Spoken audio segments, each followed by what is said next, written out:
Welcome back to Instigating with Clarkie and Drury. After a week off, we are back, brought to you as always by our friends at Cool Bet Canada, Listowel Squash Courts, Listowel Vision Care, and See the Game, as well as our friends at Hanover Raceway. Don't miss all the excitement of live harness racing every Saturday from June 4th through September 17th. Post time always at 1:30. Bring the family. Come have a great time enjoying the sights and sounds. We bet you'll love it. Visit them at hanoverraceway.com for details on their upcoming events. Ryan Drury here alongside Mr. Clark. There's Clarkie. How you feeling, my friend? I'm fine. I'm good.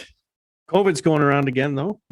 Yeah, apparently, yes. You were out west. Did you have to wear a mask on the plane? How's that? Yeah. Absolutely had to wear masks on the plane and just in the airport in general. As soon as you come in the airport. And did you have like a nightmare when you were leaving or coming back? Like we hear about it, right?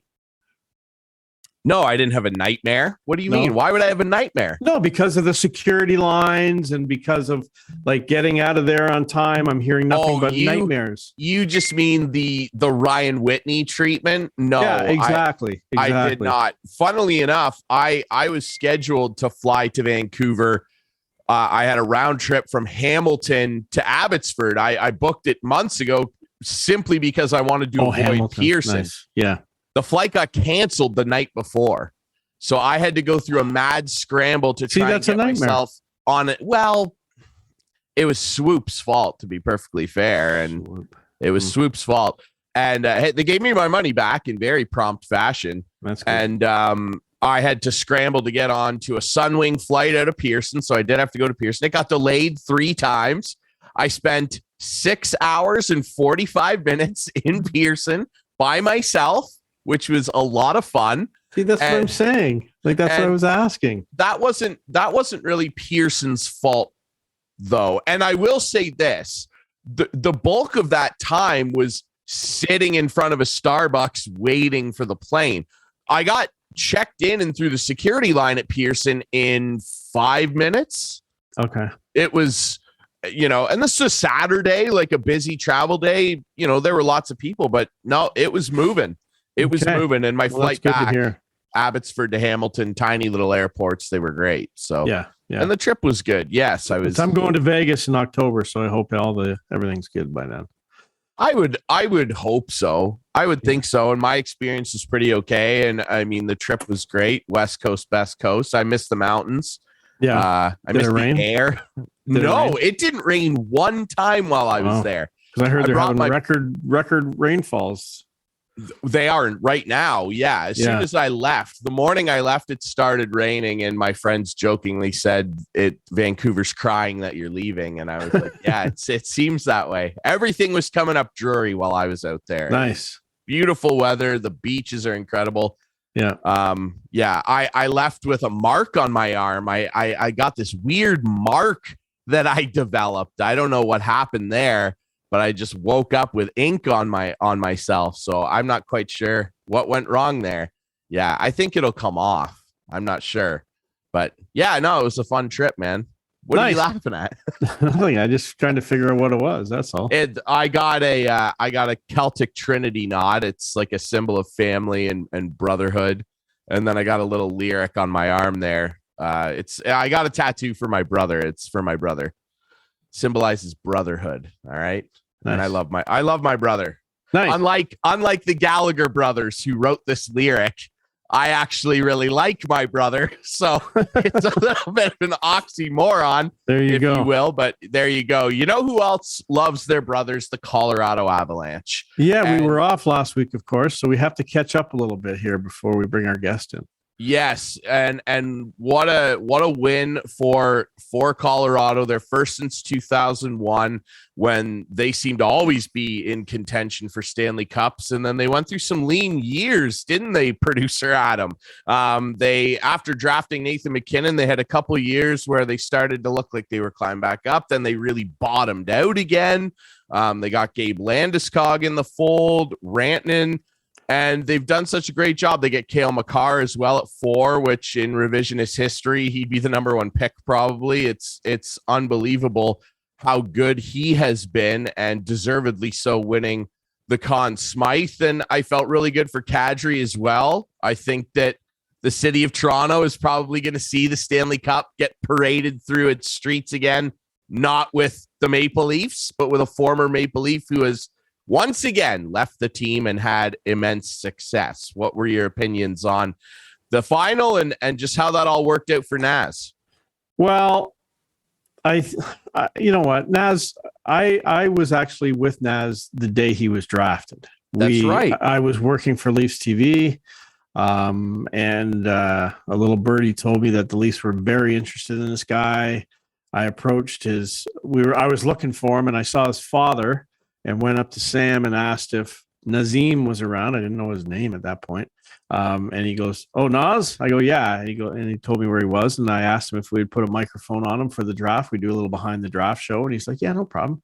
So it was neat. He was a good guy. And I'm happy for him for sure. I loved his comment at the end. I don't know if that was meant for Dubas. But it was definitely meant for some Leaf fans. And I was one of them who said, this guy just can't do it. You know, he has a brain freeze every time the playoffs rolled around. But hey, I'm good. I'm happy for him. It's good. I love the little picture of him beside the Stanley Cup in the Hall of Fame when he was a kid and now holding it. So that was good. But the other thing too, though, that really resonated with me is you can win the Stanley Cup with a very, very average goaltender. You can, if you're good enough. If the team, and again, I feel almost as though there's like this slander campaign against Darcy Kemper. I'm not slander. I'm just saying he's an average goalie at best. He's an average at best. He is. Yeah. That's what he is. Yeah. But he won a cup. And at his best, he can make the necessary stops that get the job done. You know, if we're going to equate this to, you know, a landscaper, is he going to, you know, have your lawn looking like the Rose Bowl parade? Probably not. He's going to plant a couple trees, make it nice and flat, and get the job done. Maybe lay some bark mulch down for you. But it's not going to, you know, you're not going to have, you know, petrolias and magnolias dancing out of your garden or anything like that, like a Vezina winner like Marty Brodeur would give you maybe. Yeah. He gets the job done, and you're gonna have a nice garden at the end of it. And well, you know, they're having a garden party now, aren't they, in Mile High City? You're right. I mean, when you consider the goaltenders that have won recently, you know, you look at Kemper, you look at Binnington, who had a red hot run that year, but he's kind of crashed back down to earth a little bit, and the Blues actually have a bit of a decision. Are they going to try and trade Binnington or keep Husso or vice versa? Mm-hmm. You know, my guy Braden Holtby, although I wouldn't really throw him in the mix considering that he was a top tier goaltender and won a Vezina. So, I mean, if we skip him, you know, you're looking at Corey Crawford, very good goalie, you know, Niemi, of course, back in the day, Matt Murray back to back with a bit of help from Fleury here and there. It's possible, but the issue there, and I know you want to equate this back to the flag behind you there, you got to have a really deep team. Oh, no question, man. I'm not saying you. I'm not saying that.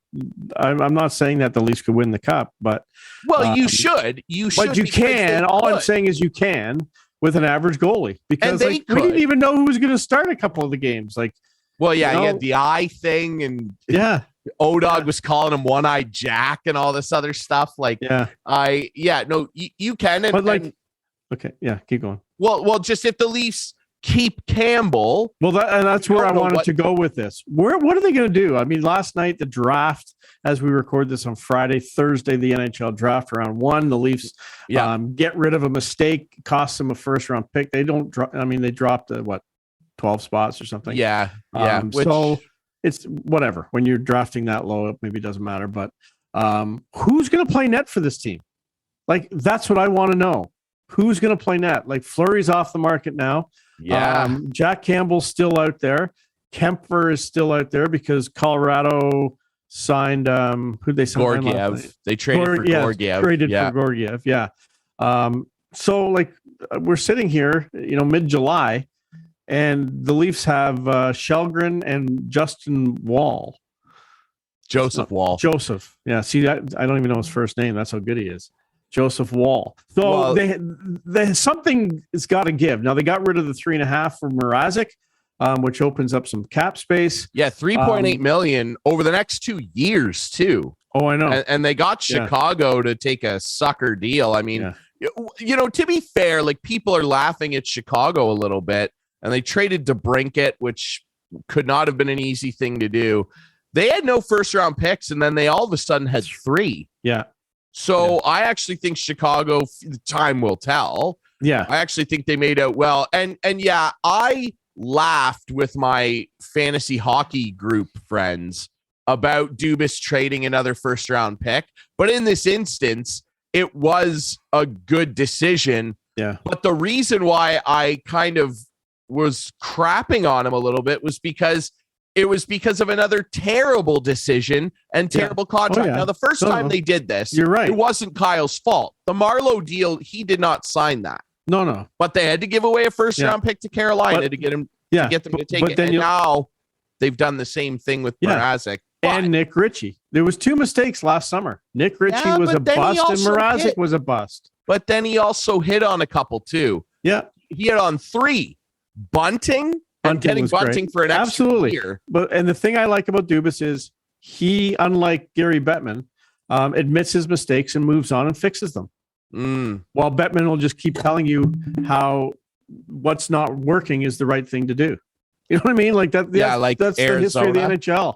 Yeah, exactly. How about that poor kid last night, Logan Cooley, who is one of the highest. Some people even had him going 1, which he didn't. How about the look on his face, man, having to go to Arizona and play for a college team?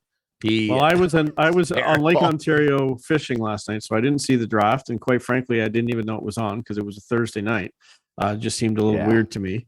But let's talk about the draft. Shane Wright goes number 1 to Montreal. Oh no, he doesn't. He doesn't even go number 2 or 3. What's going on with Shane Wright? This felt a little bit like the Seth Jones thing from a few years ago. Remember, Seth Jones and McKinnon were kind of going back and forth that draft year in 2013. Who's number 1? Do you want the big defenseman? Do you want the dynamic forward, right? And Jones fell to 4 to Nashville. This feels a little bit like that, where Shane Wright, let's be honest here, is not a generational talent. He's going to be a very good player. Who everyone kind of compares him to Bergeron, if he ends up being 60% of what Bergeron has done, it will be a success for Seattle. Most people thought it would be a success for Montreal, who you could argue needs some center depth. Yes, they have Nick Suzuki there, and yes, they have Ryan Poehling and some promising youngsters, but the consensus amongst most people, I would say, was that they would take this surefire player who can probably play in the NHL right away. I would think so. And I think Seattle will be desperate to push him into that because they need anything to go well after their disaster of a first season. I think he's a really good player. I think maybe his attitude maybe got some teams put off. That seems to be a rumor going around. I'm number 1. I know I'm the best. And maybe he is. And maybe this chip on his shoulder that he referenced last night. And did you see too the clip? He gave Montreal like their draft table like a death stare. After he shook Gary's hand, he stared the Canadians down. It like, hey, you made a mistake. Well, time will tell, and we'll see, because the consensus also seems to be, Clarky, that this Uri Slafkovsky, I heard somebody say that he could be the next Yager. Now that's the greatest European player of all time, next to Nick Lidstrom, but we'll see. He's a big kid who people can really score. I don't know. I just love the experts out there who have never seen a full game that this guy played. or Shane Wright for that matter. Like there's guys out there. I haven't seen a full game, maybe the prospects game I watched, but I've only seen Slavkovsky play in the Olympics where he was really, really good. Sure. That's the only games I've ever seen him play before he was drafted. But we'll see. Yeah, and old Nail. Yeah. I wonder what he's up to. I think he's back home. I think he's in Siberia playing for one of the KHL teams. I'm dead serious. Yeah. He's not playing for the Oilers. He's not. And producer Adam just sent us a message. Red Wings acquire Husso from Blues for a third. Wow. So that's just going down now live as we do the show. Now that's big because there's a guy that Edmonton was sniffing around, Buffalo, Toronto. There's a big goalie chip off the market. And you know what? That's interesting to me too, because the Red Wings, you remember last offseason, I believe it was, acquired Alex Nedeljkovic from Carolina. So they are, I think, trying to create a battle here between two young guys and say, okay, one of you is going to have to take the reins here. Yeah. And I actually like what Steve Yzerman's doing over there. They're building a stable of pretty good young talent. Reigning Calder Trophy winner. Now they get a youngster in Husso who can maybe help them pick up some more wins. I'll tell you one thing. With all this goaltending going on and shuffling and everything else, Kyle better have a plan. Kyle Dubas, that is. And like we are now, like what time's round 2 start? Like, because we could, by the time this airs, I'm just saying, like, we could be dated because the Leafs could be making some deals today on the second day of the draft. Yes, be wary of that. We'll try and be as up to date as we can here. But we'll keep an eye on things. And our producer Adam is over his Stanley Cup hangover, I guess, and now contributing to some news on the show, which is great. He's keeping an eye on the wire while we're chatting, so that's good. Yeah, it's interesting, and you're right. Yeah, of course, Kyle better have a plan, and I think that the last couple seasons have shown that. He does. His plan is stick with these big guns and just keep hammering at the wall until eventually our analytics and our talent, and I'm not crapping on analytics, by the way, I'm not. Colorado uses them heavily. Yeah. But whatever analytics the Leafs are seeing clearly aren't working, but the plan is let's keep doing this and we'll just add more veterans on less than $1 million deals. We'll roll the dice with this goalie tandem, which is going to be vastly different next year. Because they got to get a goalie, Ryan. They have to have a goalie by the end of today. That's what I'm telling you right now. By the end of today, by the end of Friday, what's the date? July the 8th. The Leafs have to have a goalie. Now that Mrazek is gone, and now I believe they've got about 8.6 or just shy of $9 million as we speak here to play with. My anticipation would be that Jack is coming back, especially after what they saw with Kemper. When do you want to start? What's the date? Believe it's the 16th or something like that, or the 12th. I don't know. My NHL calendar's all used to be so nice. Blender. July 1st. We always knew it was July 1st. I know. And it'll be that way next year. But yeah, I believe next week it starts. Maybe it's the 13th. But I think Jack will come back now, even if he wants over 5. I just don't know if he's the answer. That's my problem. But how can you say that after what you just saw Kemper do? On a very different roster. Because the Leafs don't have the roster Colorado have, so they need a better goalie. They need a better goalie than Kemper and Campbell. I still think John Gibson's the guy they need to get. What's going to cost them, I don't know. But I just think they got to go out. Like we've seen now, how many goalies traded? We saw Georgiev traded, Husso. Like, where is more. Dubas in all this? That's what I want to know. Where is he? Well, he's on the phone. I can promise you that, because he'll be wanting to bring Jack back because of how well he fits in the room, and he has performed very well. Well, the guys all really like him. Great, obvious, perfect. Right? There's something to be said. We've talked about it before. He's very fragile mentally. I understand that. He's so hard on himself. And they have a new goalie coach now. Who did they bring in? They brought in a new goalie coach. Yeah, I know. It's just, do you want to sign Kemper and probably maybe potentially overpay him coming off a cup win because he's going to use that in negotiations? Well, guess what? I hope they don't bring in Kemper. Well, what other option do you have now?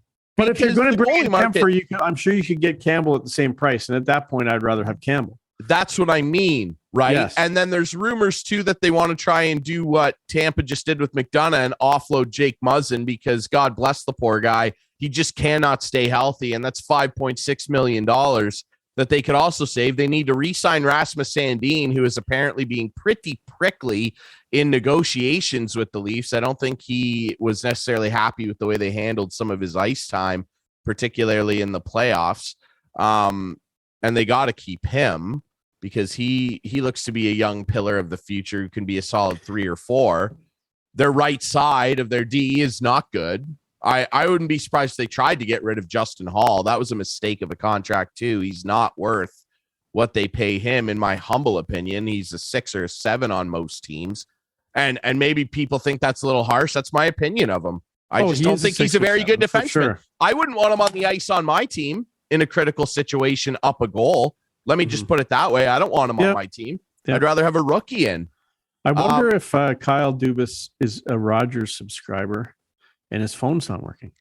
I don't know. Yeah, that's a good question. Yeah, apparently there's a big Rogers outage, right? Oh yeah, I still don't have anything. I'm on Fido. Right. And because that's a Rogers thing, and I haven't had any service. It wasn't until our producer Adam this morning said, "Hey, you guys going to be okay to record? Is your internet working?" I'm like, "What are you talking about?" Because I haven't had service. Internet's loud and clear. The internet's good, but I have no cellular service. Zero. Do you have cell service? What do you want? Do. You're on Bell? I have TELUS, so yes, I'm with Bell. But I'm with Rogers. Well, TELUS isn't Bell. Yes, it is. They use Bell's network. Get bought out years ago. Like Bell doesn't own them, but they use Bell's network. Oh. So yeah, I don't know.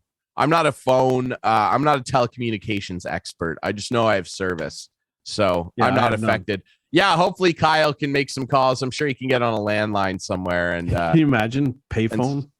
Yeah. That's happened before. Yeah. Back in the day. Montreal used to do that all the time, so people couldn't trace the number. Good old Bill Waters, a buddy of mine who I worked with for years, missed out on a trade because he didn't get the fax to the league in time. The fax machine was the old fax. The old fax machine. Yeah, to fax it in. Bitten a couple of big trades over the years. Yeah. The fax machine has bitten a couple trades over the years. Should we break? It's interesting. Steve McAllister standing by, don't we? Yeah, Stevie Mac's going to come on here and chat with us a little bit about what his impressions were, what he maybe thinks the Leafs are going to do, because they need to do something, but all the Canadian teams really have a lot of question marks. I mean, what's Edmonton going to do with their goalie situation? They need a guy. Winnipeg. There's a lot of teams that need a guy, for sure. There's a lot of teams. Hey, my Washington Capitals need to get a guy. Who the hell are they going to be able to go get now? Like, I guess we're just going to go back to the wall with Samsonov. Yeah. Who knows? Yeah, there's a lot to answer, especially in the goalie market. We'll take a quick break. We'll come back with our friend Stevie Mac next.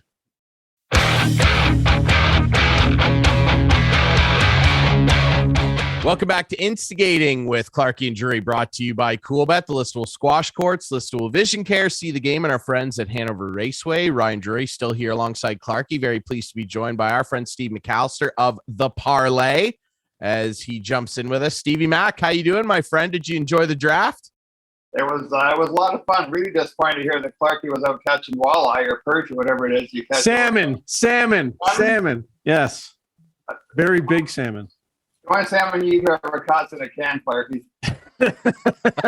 Yes. Well, I didn't reel it in, but we did reel in one big one last night, so that was good. Okay. I was driving the boat, dude. Well, I shouldn't say that. I don't have a boat license, but I was driving the boat. So you were Captain Quint. Yeah, and it's not. You got to know what you're doing when you drive the boat. When a guy's reeling in a big fish, you have to know what you're doing. So okay, you see, you're just trying to paint yourself into some sort of. It's a team effort, Jury. Yeah. It's a team effort. One guy's on the net, the other guy's getting out the other rods out of the water. One guy's reeling it in. One guy's driving the boat. Yeah, it's the way it goes. Someone's looking after the cooler. That's right. Yeah, Clarkie was pulling double duty. Yeah. Yeah, absolutely. Faster.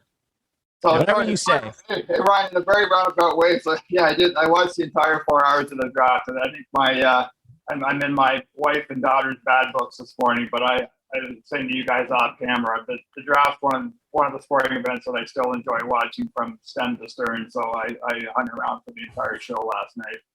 Yeah, I loved it. It's a great event. Unfortunately, our friend Captain Quint here missed it, but I do want to ask you how many people over at the Parleh offices had Uri Slafkovsky going number one and not Shane Wright? I don't think anybody. And again, when I saw, I think Wright was plus 2,500 at number 4. So man, oh man, I wish I'd even put down a toonie just on a lark on that one. But I guess we probably shouldn't be too surprised, guys, just because of COVID. Wright's only played 144 games over the last 3 years, and again, it's not one of those drafts where I don't think it's not being mean or unfair to Shane Wright to say that Shane Wright's not Connor McDavid or Sidney Crosby or Nathan McKinnon. So I don't think Wright was a slam dunk number 1 pick, and it made for some great theater. I mean, I heard chaotic used more than once last night, whether it was on Twitter or on Sportsnet's broadcast of the draft. Yeah, it's pretty interesting, and obviously Slafkovsky, he was yucking it up with the fans. It was pretty cool to see the draft in Montreal and them getting vocal. They're clearly excited about the pick. I was saying to Clarkie earlier, I did hear a couple people say that they think Slafkovsky could end up becoming the next Yager. Now that's extremely high praise, but this kid seems to be impressing people playing against men. He had a real coming out party at the Olympics where he carried Slovakia to a bronze medal finish. Do you think, though, just based on centers being so valuable and where Montreal is in this rebuild, retool, whatever they want to call it over there in La Belle Province, do you think that they went a little galaxy-brained here and did something just for the sake of kind of being different, or do you really feel like they made a good choice here? I know it's kind of hard to say right now. It seems to me, Ryan, that they made the pick, the Slafkovsky pick, and then the Kirby Dach pick up based on that it's a pretty small team up front. And I think it's a team that probably, take away getting to the finals 2 years ago, which I really think was a fluke. Just a team that's pretty small up front, and I think they need to get a little bit bigger. And I think that was a factor in taking Slafkovsky. And then, Wright sliding down to number 4. The Devils need defensemen; they're really deep in the middle. So, once that kind of nail drop with Slafkovsky going to Montreal, I guess it wasn't a complete surprise that Wright slipped. But no, I think this was calculated on Montreal's part. And I think I saw somewhere this morning that the Dach trade, the Dach trade played a role in the Slafkovsky pick. Yeah, you're right. I think so. And it is worth noting that they did get Kirby Dach, who just a few years ago was a number 3 overall pick. Let's quickly touch on that before we dig into Clarkie or Captain Quint's beloved sinking ship, the Maple Leafs, the eternally sinking ship. They need a bigger boat for sure. Let's talk about Chicago, because boy, did they make waves. Going into the day with no first-round picks, they end up getting 3, but in the process, for a team that's definitely rebuilding themselves, they traded away 2 pretty good young players to hit a full reset here with just a couple more years left of the Kane-Taves duo, didn't they, Steve? They did, Ryan. And again, I wonder if both the Dach and the Brinket moves are kind of doing something in advance. And again, this is a craziness of the salary cap world. And we talked on the show before with, Chris and I, our relationship going back to the 90s with when the NHLPA and the NHL had the labor stoppage back in 94. And I put on Twitter this week, I think it was in response to an Alan Walsh tweet, that this is what Bob Goodenow always warned about with the salary cap world, is that it really ties people's hands. And I think that's what Kyle Davidson was looking at. Is he at some point, the Brinkets they're gonna pay DeBrincat, they're gonna probably have to pay Dach, If you blow things up, you really blow it up. I'm actually surprised that Jonathan Taves and Patrick Kane wanted to stick around in that situation, and I wonder if something else might shake out over the summer with those two guys. But I think when you're in a salary cap system, you almost have to go full blown nuclear with a rebuild. Steve, let's just touch upon that for a second, the salary cap world and the NHLPA, which you're very familiar with. And I guess they're looking for a new leader, if I'm not mistaken, right now. Where do you see all that shaking down? And do you ever see a luxury tax or something in the NHL to help teams like the Maple Leafs? Well, Chris, listen, luxury tax makes a lot of sense. And I think you and I have talked about this over the years. I mean, the salary cap was the worst possible thing that could have happened to the Maple Leafs. Absolutely. And you see what's happened in Detroit. I mean, to Kyle Dubas' credit, and, you know, Ryan's comment about the Leafs being a sinking ship, I'm still really bullish on the Maple Leafs. I like what Kyle Dubas has done.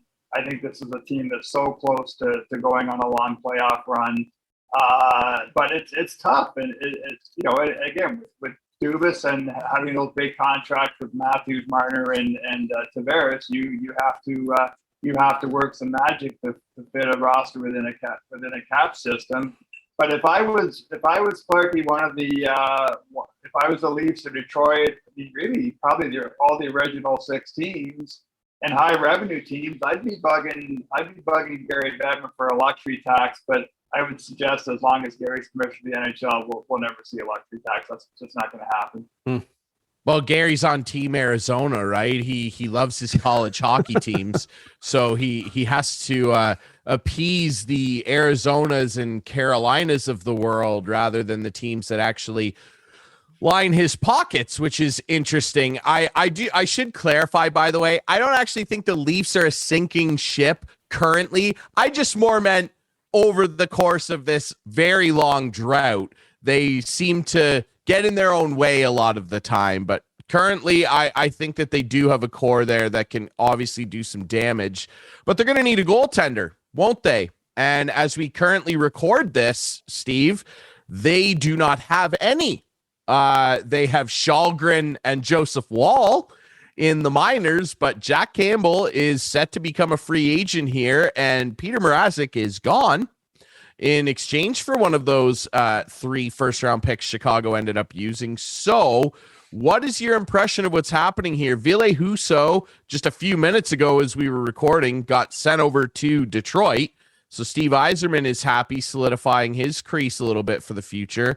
Now the 2 big guys on the free agent market are Kemper, who's got a cup ring coming, and Jack Campbell. So this puts the Leafs in somewhat muddy water. I think that they were heavily trying to get Marc-Andre Fleury, who signed again for his buddy Bill Guerin in Minnesota. He's not going anywhere. What is your impression of what the Leafs have here in terms of options and what you would maybe like to see them try and do? Yeah, I'd love to get Clark's perspective on this too, because he is a goaltender and probably a little close to the Leaf situation than I am. I like Jack Campbell. Ryan, I think I've always said, you know, the last 2 years at the playoffs, for all the Leaf fans that piss and moan about getting rid of Campbell, my answer always about who are we going to replace him with and who's going to be better. And to me, there's two goalies that are head and shoulders above the rest of the league right now. That's the guy in Tampa and the guy in New York with the Rangers, Shesterkin. And then after that, just it's pick 'em.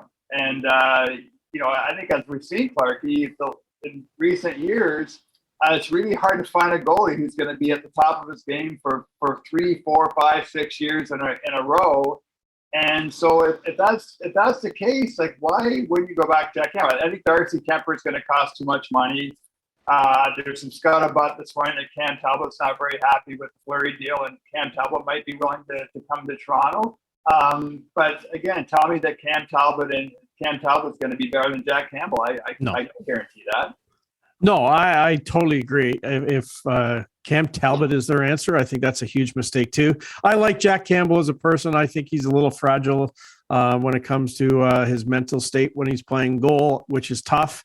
It just keeps pointing to me to a deal for John Gibson. I don't know what they would have to give up. They have some room now getting rid of the Mrazek contract.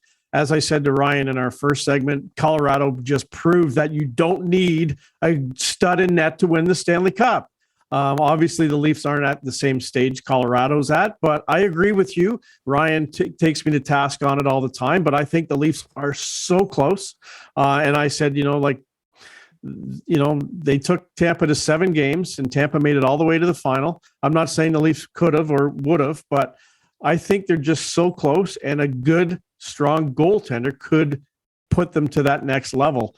But they need to get going on it. Like, we're we're a quarter of the way through July here, and as Ryan said, they have no goalie. Like, they need to get on it. Dubas, and I'm sure he does, and I'm sure he's got a plan, but it needs to get going now, because the longer it goes, the tougher it could be with all these free agent goalies now signing. I don't think Marc-Andre Fleury was the answer either. I really don't.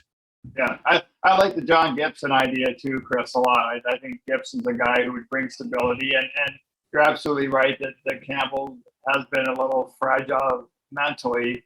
But again, there aren't a lot of options, and you're right with the Husso. I didn't realize Husso had gone to Detroit this morning, Ryan. So obviously that's another guy out of the mix. And there's been some talk about Murray down in Ottawa, Matt Murray, but Matt Murray's a guy who's really struggled the last 2 years. So it almost feels like you're getting Peter Mrazek light, right?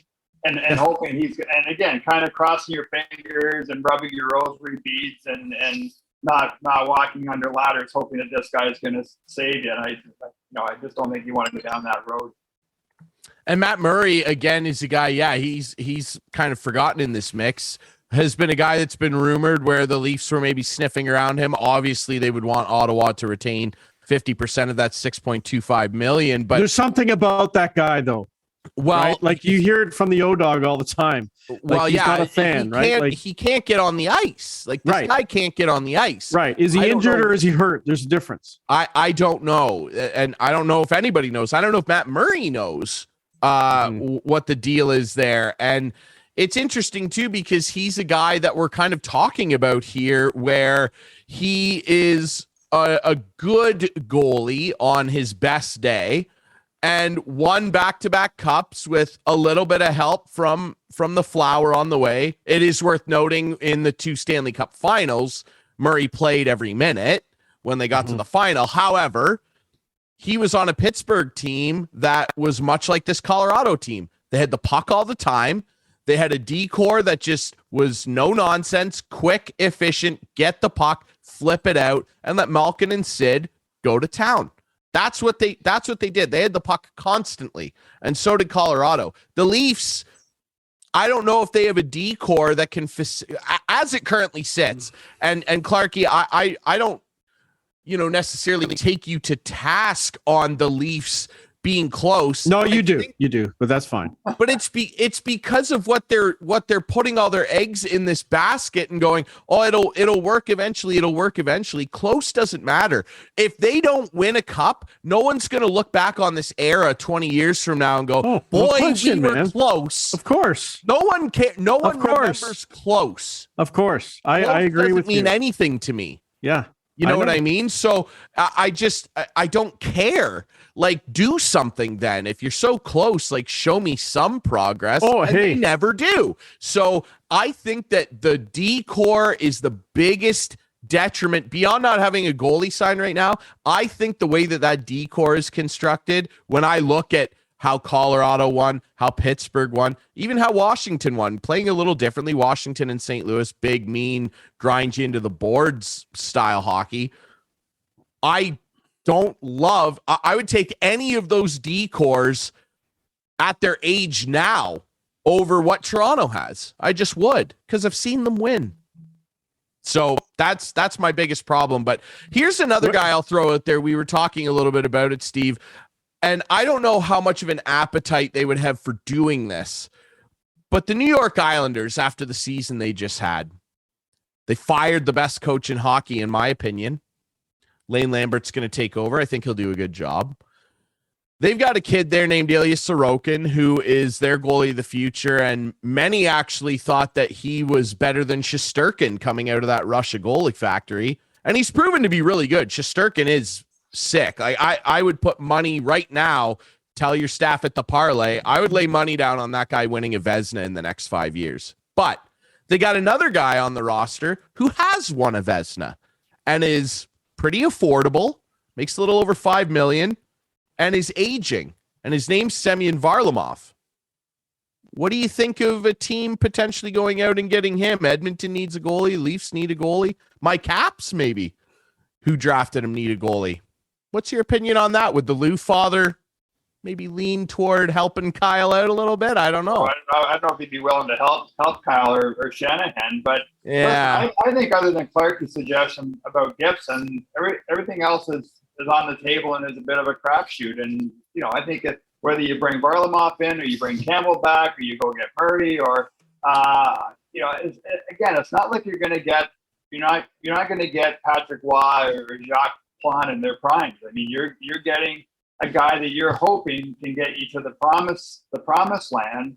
The one thing I will say, and I'd love to get Clark's perspective on this, is I do think goalies take way too much of the blame these days. I mean, when you look at the way the game's played now, how the skill level, how hard these guys shoot the puck, and I just think the goaltenders are way too easy. Way too easy to point the fingers at goaltending. And like I said, in the 32-team league, you've got two guys who are absolute studs.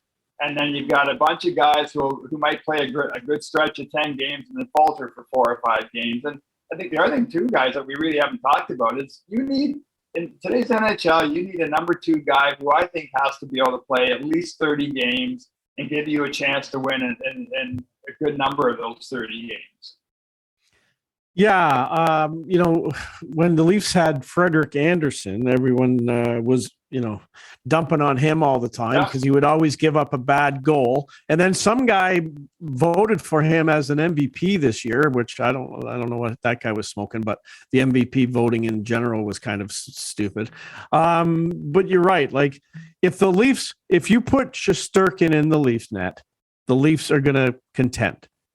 But you're right. After that, and after the guy in Tampa, as you mentioned, Vasilevsky, who's next? You got to catch lightning in a bottle. When's this team ever going to develop a goalie, draft a goalie? Yeah. Right? Well, they never do that. I know they don't. You don't have to tell me that, Ryan. I know they don't. Maybe Montreal retains some salary and trades Carey Price to the Maple Leafs. Wouldn't that be something? Oh my God. Could you imagine the earthquake that would reverberate through downtown Montreal? Can you imagine? If they traded Carey Price to the Maple Leafs? That would be... Now, that's the kind of chaos I can sign up for. Put me down for that. That would be great.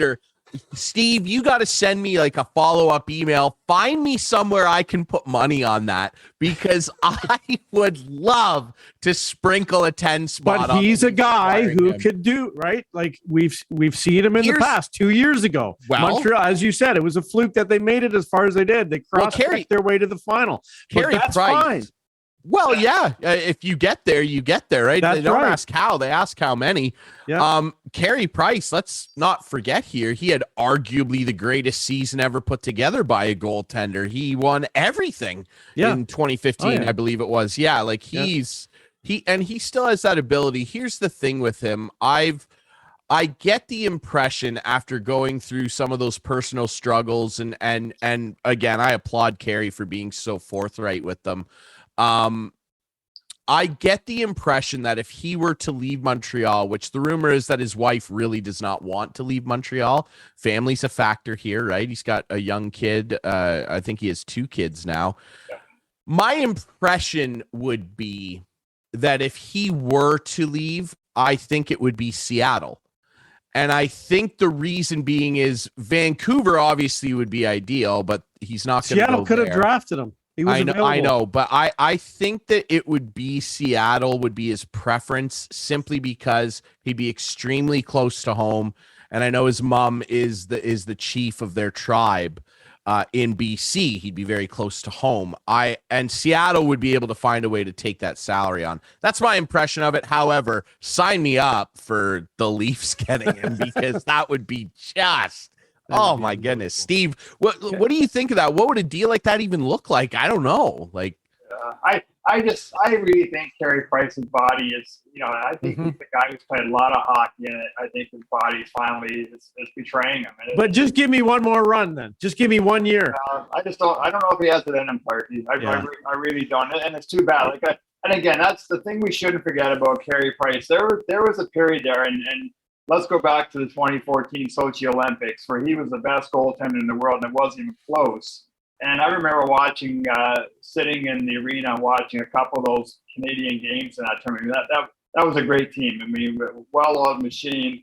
But every save that Price had to make in that tournament, it looked like he was sitting in a shopping cart drinking a cup of coffee. I mean, Clarky, when a goaltender gets in their zone, well, then again, you might not know that. When a goalie's in a zone, he's just making every save just look so easy. And you throw your blocker up and it goes in the corner. You put your stick, it goes in the stands. You put out your catching glove, and it's in your glove. And he did it for a long time. Yeah, he's so technically sound and he's so calm in the net. That's the amazing part about him. Hey, listen, just a trade just come through. Ryan, just you get your opinion on this. Philly trades a second, third, and fourth to the Canes for Tony DeAngelo. Yeah, and a seventh. Yeah. Interesting trade. Obviously, Philly needs a little bit of everything. They're in a full retool rebuild. And Tony DeAngelo, as much as we can all have opinions on who he is as a person, which is not necessarily somebody I would want in my locker room, you can't argue with what he does on the ice. Mm-hmm. And what we know about sports is if you're talented, it really doesn't matter, what level of a garbage human you might be. We'll let you play. Come to the play yard, and we'll let you go out there and do whatever you want. I do kind of, this is actually interesting for me personally, right? Because obviously my cousin Brad Shaw is now a member of the Philadelphia Flyers staff. Pretty good at fixing defensemen and improving penalty kills, which is something the Philly faithful need to see. I think that this is an interesting move. And I mean, Carolina, that they're penny pinchers. They didn't want to pay him. It's pretty simple. So I think it's a good deal both ways, and Carolina will restock through the draft and keep on being cheap. They don't even want to pay their broadcasters. So, there you go. There's an interesting marriage there between Torts and DeAngelo. I wonder how that'll work out. But again, if anybody can get this guy's, life straightened out as a person, John Tortorella would be the guy to do it. And Ryan, I couldn't agree more with you on Brad Shaw. I think you may have seen my tweet last week when the news came out about Brad going to Philadelphia. I had a chance to deal with Brad a fair bit during the lockout in 94 and 95. And he's just a first-class individual. And he's one of those guys. I'm actually quite surprised that Brad Shaw's not a head coach in the NHL yet. Me too. Yeah, and he's a friend of Instigating. He's been on the show many times. Yeah, he's a friend of the show. Just a fabulous one of my, Chris, I don't know if you had a chance to deal with Brad during the lockout, but one of my favorite player reps during that year. Just a class act, and again, if that guy doesn't have a head coaching job in the NHL in the next 2 years, I just don't know. Yeah. Hey, before we let you go, we're running out of time, but how much pressure do you think there is on Sheldon Keefe? I mean, last year out of the gate, they stumbled out of the gate, quite frankly, but they recovered. Although that's what I'm asking. However, I thought it was very interesting this week. I was listening to my old buddy Bob McCown's podcast. He had Barry Trotz on. And I don't know if you heard it, Steve, but Barry was talking about why he didn't go to Winnipeg, just wants a little break. But also said he expects his phone to ring in November and he's going to answer it. And he said it's on his bucket list to coach a Canadian team and coach an Original Six team. Well, that narrows it down to a couple. Where do you think all that will? Do you think that Dubas is in long term with Sheldon Keefe come hell or high water? No, I don't think so, Chris. I think if this team shows any kind of stumble out of the gate, I think it's a real easy call to make. And again, I think Kyle Dubas, I know we say every year, but I think next year this team has to win a playoff round. And I think if you're Kyle Dubas, you pull it all stuff. And again, we laugh about it, but at the same time, the window is shrinking now with this core group. It shrinks every year. And how much longer can you do this? And if you have Barry Trotz sitting there, that's a pretty nice option Right. to go to. And having said all that, I like the way the Leafs play. I think Sheldon Keefe's done a good job. I think the Leafs are one of the most entertaining teams in the league to watch. And I'm rooting for Sheldon Keefe. I hope he can get the Leafs over that hurdle. But yeah, it wouldn't surprise me one bit, Clarky, if Dubas pulls the trigger early in the season. I will say this, and I'll caution people in Leafland that heard that podcast and maybe heard it here and are excited. And you should be. I love Barry. Everybody knows what I think of him. I think it was one of the biggest sports business blunders. And I'm not just saying this because I'm a Caps fan, literally of all time, that Ted Leonsis let Barry Trotz leave after finally winning the Caps a Cup after 45 years. It's an embarrassing black mark on the franchise after they achieved the greatest thing that you can achieve. I'm still embarrassed by it. And you can see the results of how the Caps have done in the playoffs last few years. They can't get out of the first round either. They won a cup. I will say this, though. It took Trotz 4 years to dial that group in. And I see, like I've said to Clarky a number of times, I see a lot of the same problems with this core. I would caution people to, again, on the blaming the coaches wagon, I think Sheldon's done a good job. I think he'll get another job if he gets fired. I would caution people to go, oh, well, now we have Barry Trotz. We'll win the cup for sure. Maybe you will. Maybe. But I would just be, it took him quite a while to drill in what he drilled in Washington, and he did it, and he won. Hey, let's not forget, Ryan, it wasn't that long ago Leaf fans were giddy when Mike Babcock came to town, right? They were so excited. Yeah. So excited. Yeah. Very different guys, for sure. And, I mean, there's an example of a guy that I don't really want running my bench. D'Angelo just signed a 2-year extension with Philly, by the way, $5 million per. That feels about right. So, yeah, that'll be an interesting project. Yeah. Clarky, just your thoughts on Sheldon Keefe. They got to win, Steve. They got to get out of the first round. When you're up in series 3-1, 3-2, and you don't have that killer instinct, and I don't know how much you can blame him for that, Clark. I don't either. I never know how much you can blame a coach for anything, Ryan. Quite frankly, they don't put the skates on and play. But at some point, something has to gel. Something has to click. And I think it could be an easy out, as you mentioned, for Dubas. If the Leafs get out of the block, like in my mind, Barry Trotz has a plan. And him and his agent, Gil Scott, have a plan. Yeah. And I don't know what that plan is. And I don't know if it's, there's a few teams here that we're going to keep an eye on. You have your wish list. You have your dream place you want to coach. Winnipeg, even with free beer, wasn't it. But he's got a dream and he wants to coach a team. And the Leafs aren't going to fire Sheldon Keefe in the offseason. But I don't know. He's never proven he can win in the NHL. He's won everywhere else, though. Yeah. Hey, and Chris, again, go ahead, Steve. Sorry, Brian. I'm just going to mention, I know we're running short on time here, but just, it's funny. I messaged a hockey writer during the playoffs, and I said, I'd really love to read.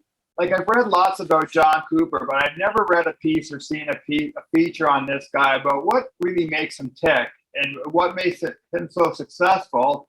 And it's really easy to say it's the players. And sure, he's got Victor Hedman, he's got Stamkos and Poirier and Kucherov, he's got Vasilevsky. But you don't get buy-in from the players the way this guy has for this period of time. And this guy's also gone through it. He has new assistant coaches almost every year. Yeah. And yet he's the one constant behind the bench. And I'd love to know what it is that makes John Cooper tick. And again, we talk about Vasilevsky and Shesterkin. I mean, again, it just seems that John Cooper's he's on a different level than a lot of his peers around the league. Yeah, it frustrates me as a fan when I don't see a coach get riled up behind the bench. But John Cooper is the calmest guy behind the bench. And I've heard him talk about it. He says, I feel that if I'm calm, my players will remain calm and remain focused. I love the days back in 93 when we had Pat Burns going at it with Barry Melrose and Jacques Demers and those guys. That was exciting to me. Those coaches were the center of attention, but it's more, like how much respect. And we all know Mike Babcock had zero respect from his players here in Toronto. But Barry Trotz talked about an incident with Ovechkin in his earlier years when, or maybe I'm sure Ryan knows the incident.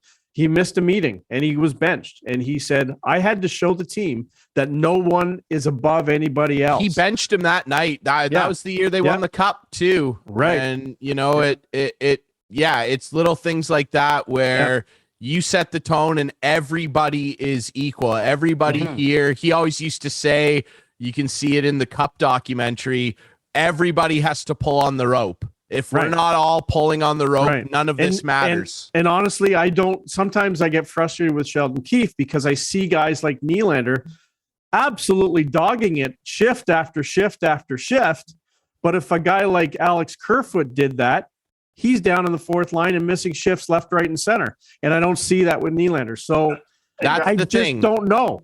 They baby these guys a little bit, in my opinion. Yeah, guys, quick story on Cooper, to Clarkie's point about the calmness. I was in Ottawa one night. My son and I sat beside the Tampa bench to watch the Sens and the Lightning. I think the Lightning, they were playing 3 games in 4 nights or something, and they weren't having a very good night.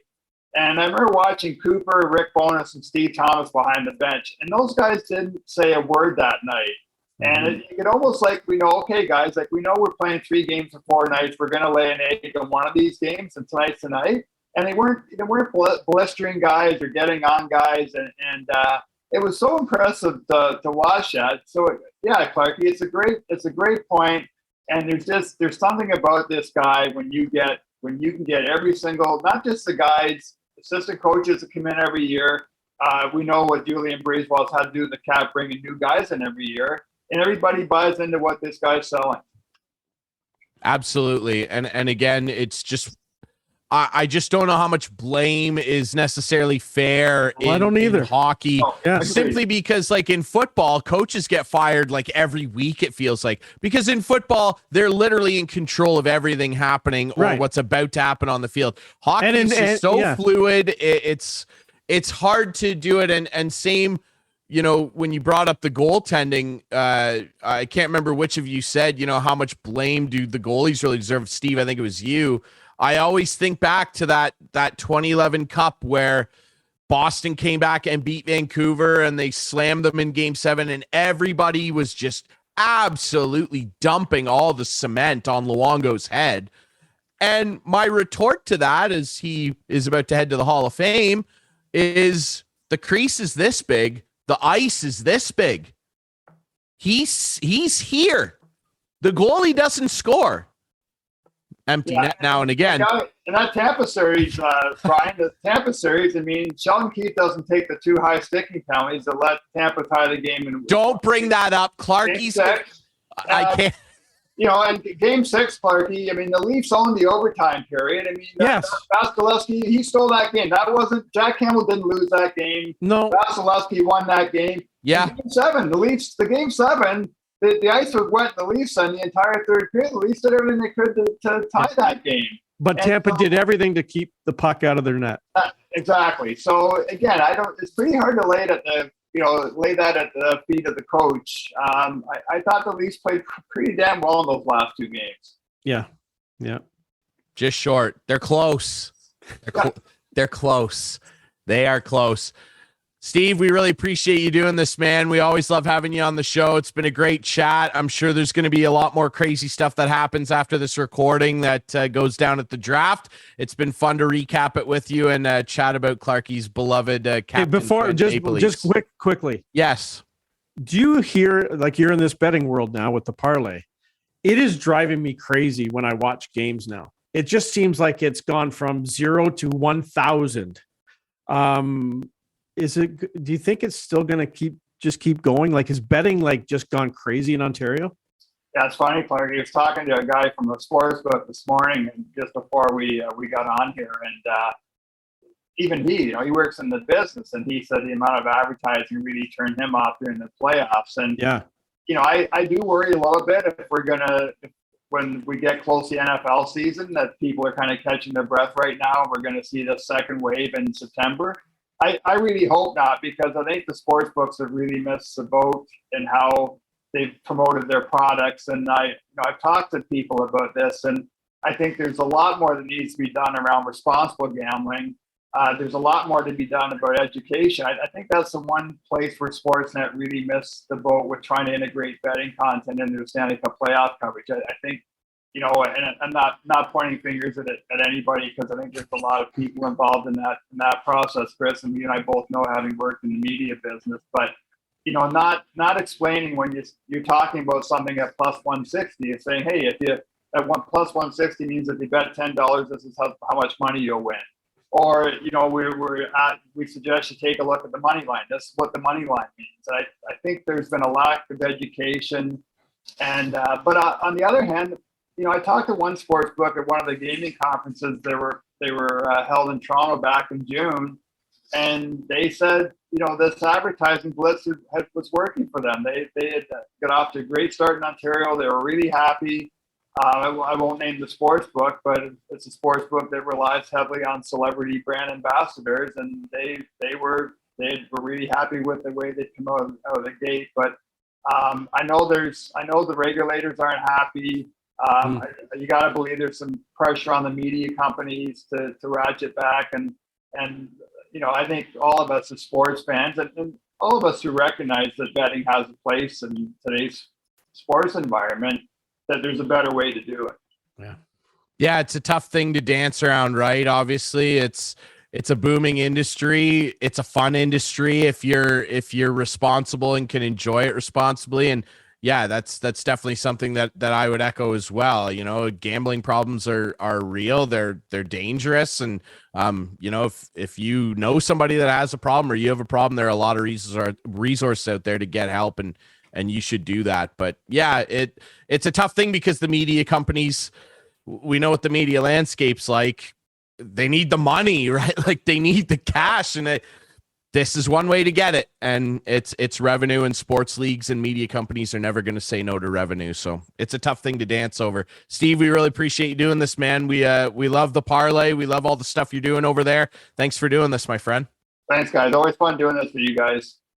All right, so that's it for Instigating this week. Remember, you can watch us Friday nights at 8, Sunday nights at 9 with our friends on Whiteman TV. That's channel 6 for Whiteman subscribers. We debut on the YouTube channel at 9 p.m. on Friday nights. Follow us on social media at Instigating Pod. I'm Ryan Drury. That's Clarky for our friend Steve McAllister from the Parleh. We'll be back with more Instigating next week.